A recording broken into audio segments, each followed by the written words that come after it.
आप देख रहे हैं 11 स्पेशल। 11 स्पेशल में सबसे पहले बात करेंगे सीएम को मिले झटके से जो हाईकोर्ट से मिली। ईडी का यह मामला है, समझ गए होंगे आप। हालांकि पूरी विस्तृत रिपोर्ट से भी आपको रूबरू कराते हैं हम। झारखंड हाईकोर्ट से मुख्यमंत्री हेमंत सोरेन को बड़ा झटका लगा है। ईडी के संबंध के खिलाफ दायर याचिका को हाईकोर्ट ने खारिज कर दिया है, जिसके बाद एक बार फिर झारखंड की सियासत गर्म आ गई है। झारखंड हाईकोर्ट से सीएम हेमंत सोरेन को बड़ा झटका। ईडी के समन के खिलाफ दायर याचिका खारिज। हाईकोर्ट ने कहा अब याचिका सुनवाई योग्य नहीं। जमीन घोटाला मामले में ईडी के समन के खिलाफ दायर सीएम की याचिका को झारखंड हाईकोर्ट ने खारिज कर दिया है। चीफ जस्टिस संजय कुमार मिश्र और जस्टिस आनंद सेन की खंडपीठ ने याचिका को सुनवाई योग्य नहीं माना। ईडी के द्वारा अपना पक्ष रखा गया और सभी पक्षों को सुनने के उपरांत माननीय खंडपीठ ने याचिका को खारिज कर दिया है। चूंकि जो ईडी के द्वारा सम्मन जारी किया गया था उसकी समय सीमा समाप्त हो गई थी, यह कहते हुए याचिका को खारिज कर दिया गया। क्या आप अभी माता पिता बनने का इंतजार कर रहे हैं? ओएसिस फर्टिलिटी ने लगभग 90,000 जोड़ों के जीवन में खुशियां भर दी हैं। आज ही 7825893660 पर कॉल करें। ओएसिस फर्टिलिटी के कम लागत वाले IVF उपचार की सहायता से अपना सपना पूरा करें और सभी को खुशखबरी दें। झारखंड हाईकोर्ट से सीएम हेमंत सोरेन को नहीं मिली राहत। ईडी के समन के खिलाफ मुख्यमंत्री की याचिका खारिज। समन पर ईडी के सामने पेश होने की तारीख हो चुकी है खत्म। झारखंड हाईकोर्ट ने कहा अब याचिका सुनने योग्य नहीं। इससे पहले सीएम की याचिका पर सुनवाई के दौरान ईडी की ओर से additional solicitor general SV Raju ने अपनी दलील में कहा है कि सीएम सोरेन ने समन का पहले ही उल्लंघन किया है। वे ईडी के किसी भी समन पर उपस्थित नहीं हुए हैं। ऐसे में उनका समन को चुनौती देने का कोई औचित्य नहीं है, इसलिए उन्हें राहत नहीं दी जा सकती। ईडी की ओर से यह भी कहा गया कि प्रार्थी ने जो PMLA एक्ट की धारा 50 और 60 को चुनौती दी है, उसे सुप्रीम कोर्ट विजय मदन लाल चौधरी के केस में डिसाइड कर चुका है।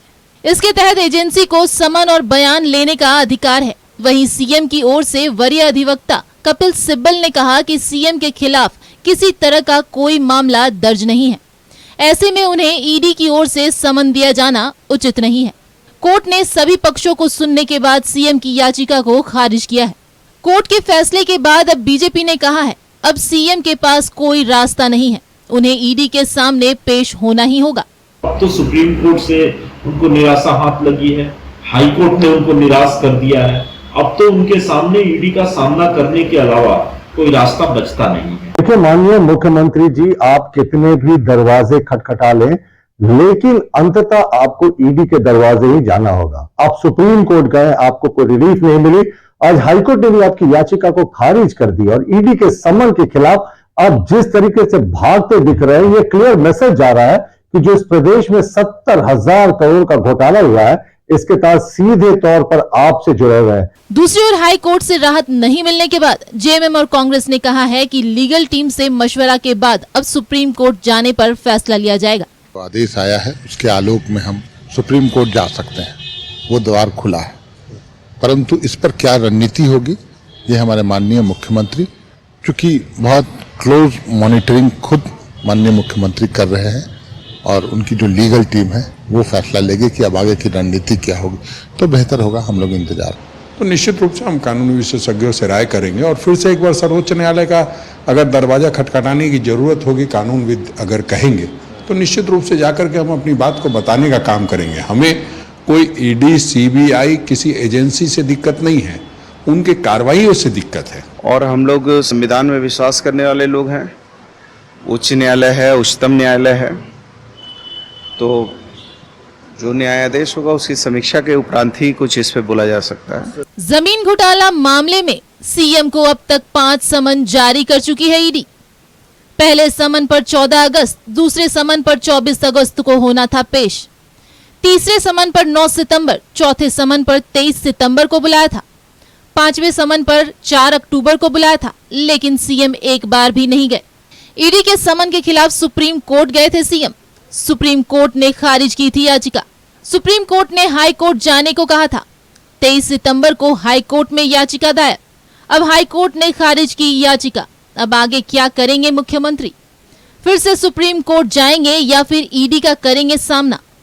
न्यूज़ 11 भारत के लिए रांची से इमरान, राकेश, विपिन, राजेश कुमार के साथ ब्यूरो रिपोर्ट। तो ईडी के झारखंड लगातार एक के हाईकोर्ट बाद से एक 5 सम्मन मुख्यमंत्री को भेजा गया और सम्मन के खिलाफ मुख्यमंत्री सुप्रीम कोर्ट गए। सुप्रीम कोर्ट से कहा गया कि आप पहले हाईकोर्ट का दरवाजा खटखटाइए। हाईकोर्ट का दरवाजा उन्होंने खटखटाया। डिफेक्ट बताते हुए हाईकोर्ट ने फिर से एक नई तारीख दे दी, तारीख नई दी और उसके बाद फिर डिफेक्ट को दूर करते हुए उस नई तारीख में इस मामले को लेकर मुख्यमंत्री के पक्ष से गया गया और वहां पर आज मुख्यमंत्री को राहत नहीं मिली है। अब मुख्यमंत्री के पास रास्ता क्या? जो उनके दल के लोग कह रहे हैं या गठबंधन के लोग कह रहे हैं कि कानून विदों से राय शुमारी करके एक बार फिर सुप्रीम कोर्ट का रुख करेंगे इमरान, चाहे वो जेएम के लोग हों या बीजेपी माफ कीजिए कांग्रेस के लोग हैं। ये कह रहे हैं कि कानूनविद से हम चर्चा करेंगे और फिर सुप्रीम कोर्ट का रुख करेंगे। किस रूप में आप देखते हैं? 5 सम्मन, सुप्रीम कोर्ट, हाईकोर्ट से राहत नहीं, फिर सुप्रीम कोर्ट। देखिए, बिल्कुल सारे इस पूरे मामले में 5 सम्मन जारी किए गए थे और इस सम्मन के खिलाफ सीएम हेमंत सोरेन जो है पहले सुप्रीम कोर्ट गया और वापस फिर हाई कोर्ट आया। इसमें 2 हेयरिंग जो हुई, एक 11 अक्टूबर को, फिर 13 अक्टूबर को। ये 2 हेयरिंग जो थी बेहद खास थी क्योंकि इन दोनों मामलों में 11 तारीख को सीएम हेमंत सोरेन के अधिवक्ता के द्वारा पूरे मामले में प्रकाश डाला गया। उसमें बताया गया कि किस तरह से सम्मन के जो जारी किया जा रहा है ईडी की तरफ से, उसमें यह स्पष्ट नहीं किया जा रहा है कि किस मामले में बुलाया जा रहा है और उसे क्या विटनेस या आरोपी के रूप में बुला रहे हैं, यह भी स्पष्ट नहीं है। इसलिए इस तरह की जो सम्मन ईडी जारी कर रही है ये असंवैधानिक है, गैर कानूनी है। इस तरह के सम्मन को रद्द किया जा सके, जिसके बाद इस पूरे मामले की हेयरिंग की जो तारीख थी वो 13 तारीख निर्धारित कर दी गई नेक्स्ट हियरिंग के रूप में और 13 तारीख को मतलब आज की तारीख में ईडी की तरफ से पक्ष रखा गया और इस पूरे पक्ष रखते हुए बताया गया कि किस तरह से दूसरे कोर्ट में जब इसी तरह के सिमिलर मामले में जब सुनवाई हुई थी और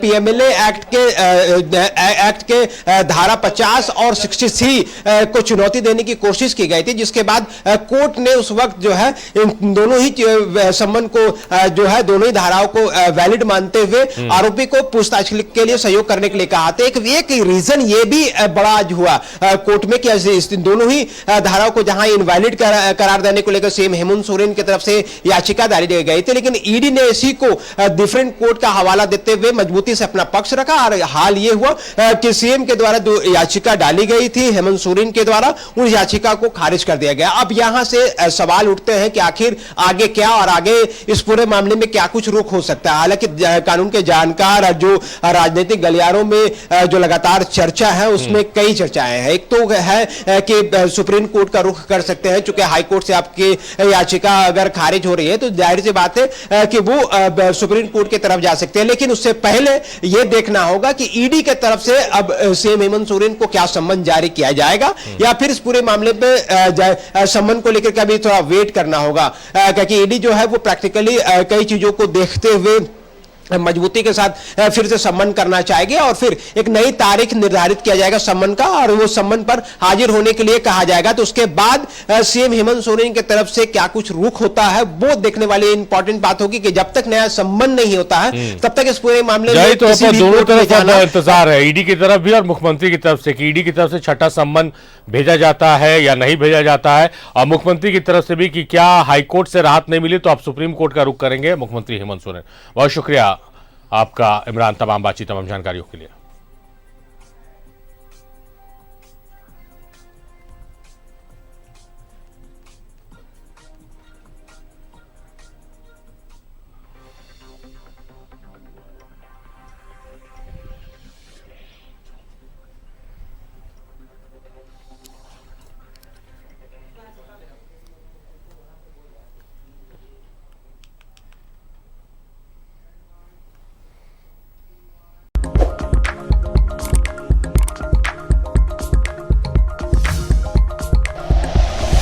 like and share videos, subscribe करें हमारा चैनल और प्रेस करें बेल आइकॉन। न्यूज़ 11 भारत, सच है तो दिखेगा।